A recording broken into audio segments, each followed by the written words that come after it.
Joj, se upravičujem, ni pametno takole pisati, sploh ne v družbi, sploh pa ne na televiziji, SMS-a. Kaj šele uporabljati mobitel v avtomobilu med vožnjo? To je lahko smrtno nevarno, ne samo za vas, predvsem tudi za ostale udeležence v prometu. To še kako zelo dobro vesta moja naslednja gosta, David Razboršek in pa Tine Lugarič. Dobrodošla, dobro jutro. Dobro jutro. Zdravo.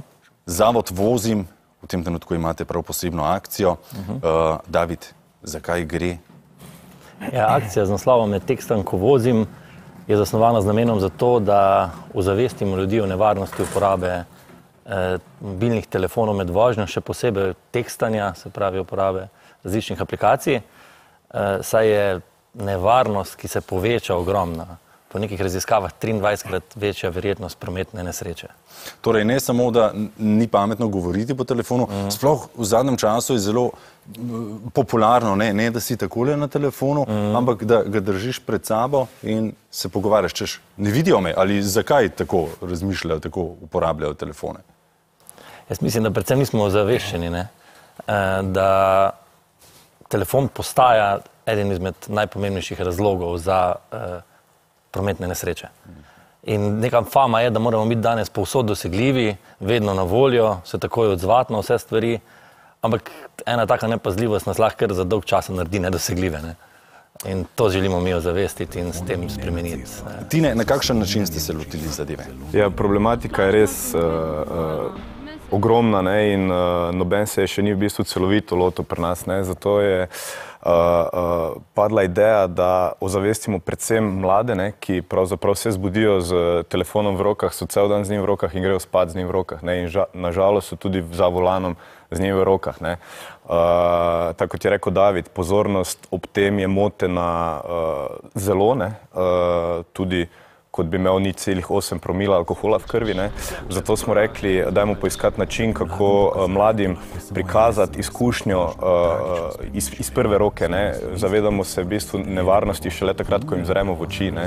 In smo šli na platformo za deljenje prevozov, ki jo uporablja na tisoče mladih po vsej Sloveniji in jim tam pripravili eno presenečenje, ki morda pogledamo v videu, zakaj je šlo.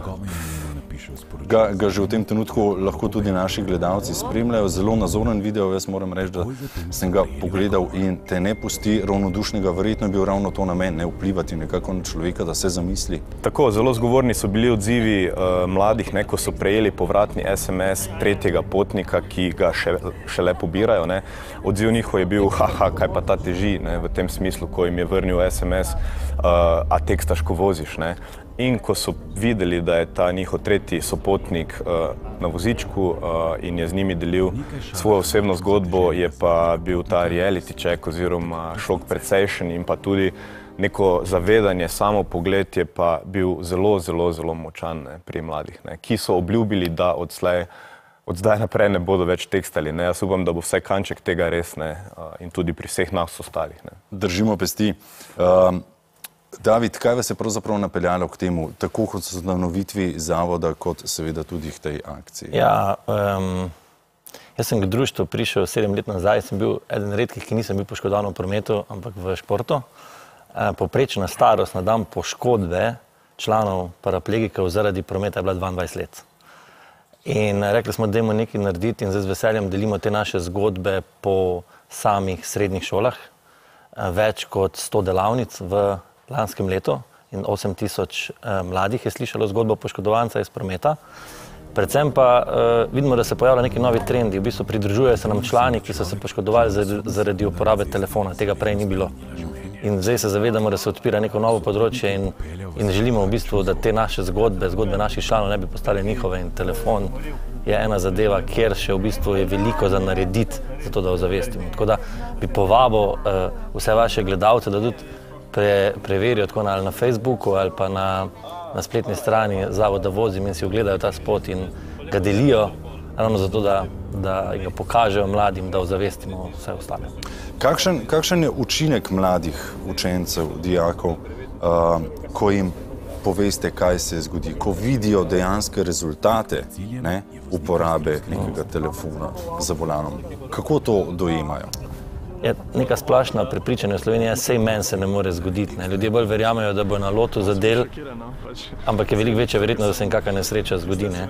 In ko dojamejo, da v bistvu so sami največ odgovorni in da lahko sami največ naredijo za svojo varnost, takrat smo zelo veliko dosegli.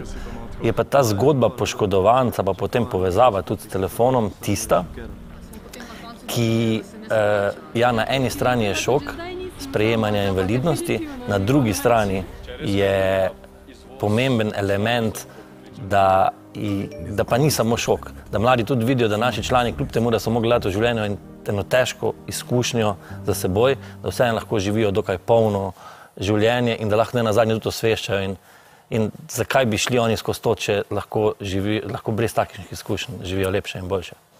Povzročita čim več šokov med slovenskimi mladimi, tovrstnih šokov, ki bojo zagotovo dobro vplivali na uporabo mobilnih telefonov. Hvala vam za obisk v studiu in zagotovo bomo o akciji še slišali. Spoštovane, spoštovani, vi pa bodite nedosegljivi, če želite ostati živi.